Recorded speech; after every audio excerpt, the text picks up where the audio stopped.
एकादशी व्रत का सबसे पहला नियम है कि आप जिस दिन व्रत करो उसके एक दिन पहले भक्ति का संचार इस हृदय में करो।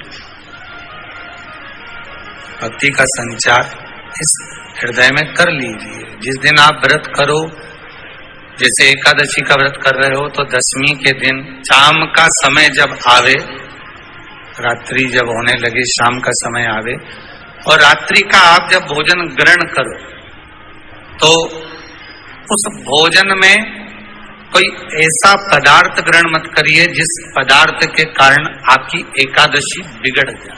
एकादशी का दूसरा नियम बहुत ध्यान से सुनिएगा। जिस दिन आपकी एकादशी का व्रत हो उस दिन प्रयास करिएगा कि अपने हाथ से किसी भी वृक्ष की कोई पत्ती टूटे ना। अपने हाथ से किसी भी वृक्ष की, पौधे की, किसी भी वृक्ष की पत्ती अपने हाथ से ना टूटे। बहुत ध्यान दीजिएगा महाराज। एकादशी का ये दूसरा नियम है कि अपने हाथ से किसी पौधे की, किसी वृक्ष की, किसी डाली की कोई पत्ती ना टूटे, इसका प्रयास करिए।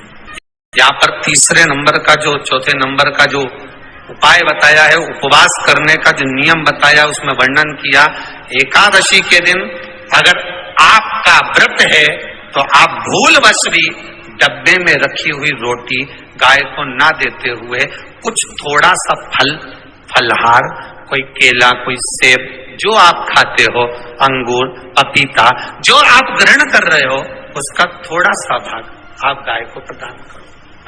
आप गाय को दीजिए। रोटी ही दी है, डब्बे में से निकाल के ले गई, गाय आई है, रोटी देना देव मना नहीं। बाकी के दिन आप आपके बेटे से कह दो रोटी दिया बेटा जा, पर आप अपने हाथों से, आपका व्रत है तो आप फलहार आप कर रहे हो तो फलहार का ही दान गौ माता को दीजिए।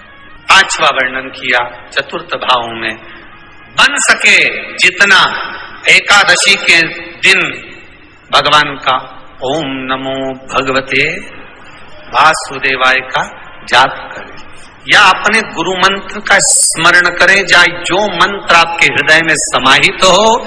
श्री शिवाय नमस्तुभ्यम, ओम नमः शिवाय, राम कृष्ण शिव, जो मन पड़े उसका भजन करें, पर दिल से करें। जितनी देर करते बने उतना देर करें।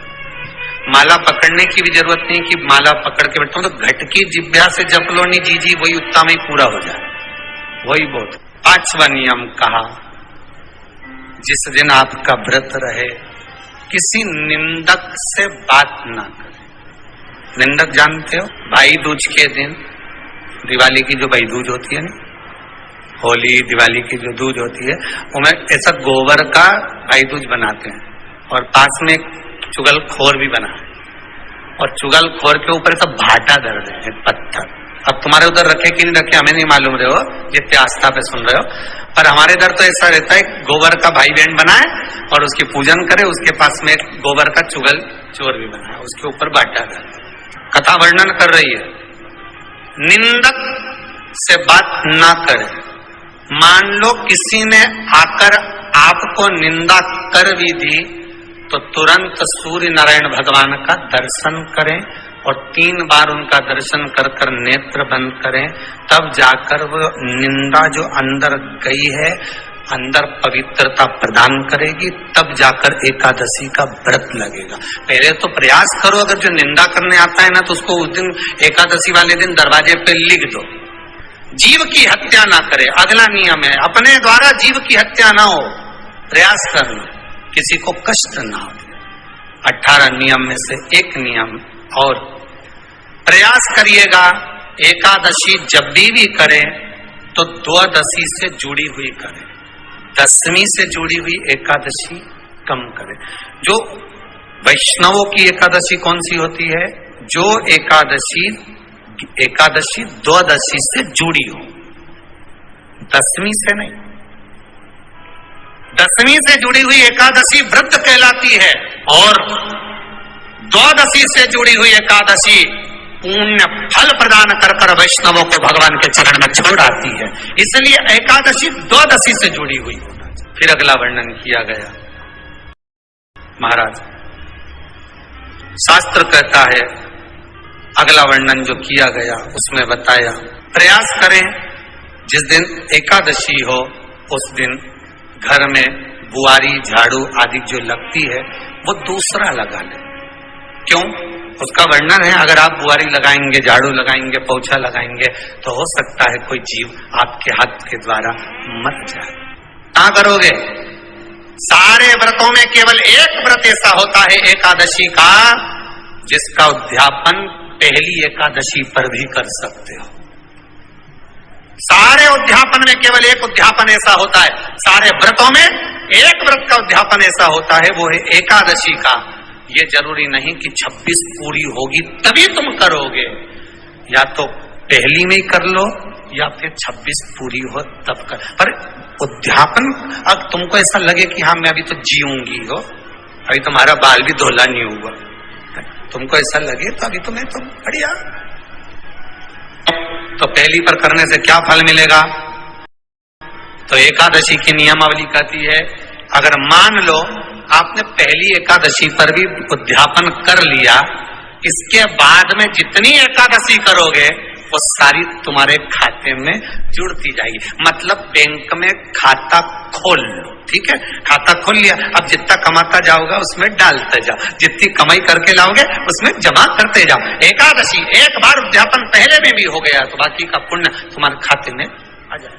एकादशी का उद्यापन बड़े महीने में माघ शुक्ल एकादशी के दिन, माघ का महीना हो, शुक्ल पक्ष की, जम के बोलिए, एकादशी हो, प्रयास करना कि आप उद्यापन करें, भले 5, 10, 11, 12 जितनी एकादशी हो जाए, 26 हो जाए तो ज्यादा अच्छी है, नहीं तो आप करें तो माघ महीने की शुक्ल पक्ष की एकादशी के दिन आप उद्यापन करें।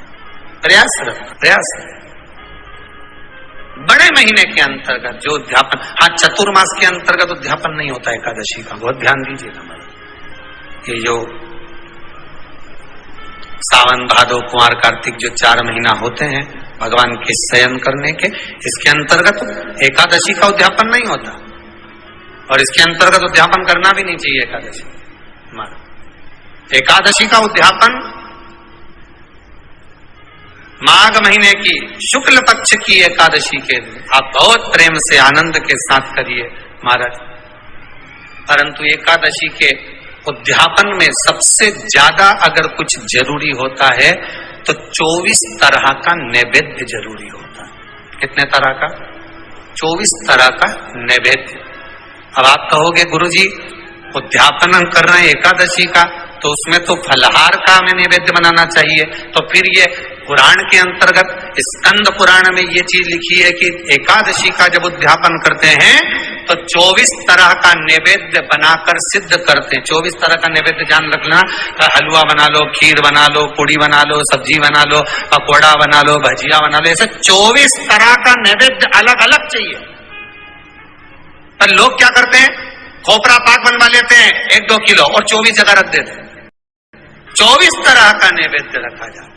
एकादशी के दिन भगवान का पूजन का पूरी तैयारी कर कर, मंडल आदि बनवाकर, विद्वान ब्राह्मण को बुलाकर, कर्मकांडी ब्राह्मण को बुलाकर, जो भगवत सेवा में एकादशी का उद्यापन कराए, उन ब्राह्मण के चरणों को नमन कर कर, प्रणाम कर कर एकादशी का पूजन करवाइए। और उस मंडल की पूजन कराकर हवन द्वादशी को कराइए, एकादशी को हवन नहीं। एकादशी के उद्यापन का जो हवन होता है वो द्वादशी। श्री शिवाय नमस्तुभ्यं। आपने जाना कि एकादशी को कौन से उपाय करने चाहिए, क्या नियम अपनाने चाहिए। पंडित प्रदीप मिश्रा जी ने जो अपनी कथा में उपाय बताए हैं वो सारे उपाय बहुत ही ज़्यादा असरदार होते हैं। और आप एकादशी के व्रत करते हैं या फिर आप एकादशी को अगर जो ये उपाय बताते हैं वो उपाय आप बिना व्रत के भी करते हैं, तो इससे आपको अपने जीवन में बहुत ज़्यादा लाभ देखने को मिलता है। अगर आप भी पंडित प्रदीप मिश्रा जी के उपाय जानना चाहते हैं तो आप हमारी वीडियो को लाइक जरूर करें और हमारे चैनल को सब्सक्राइब करके जरूर रख लें।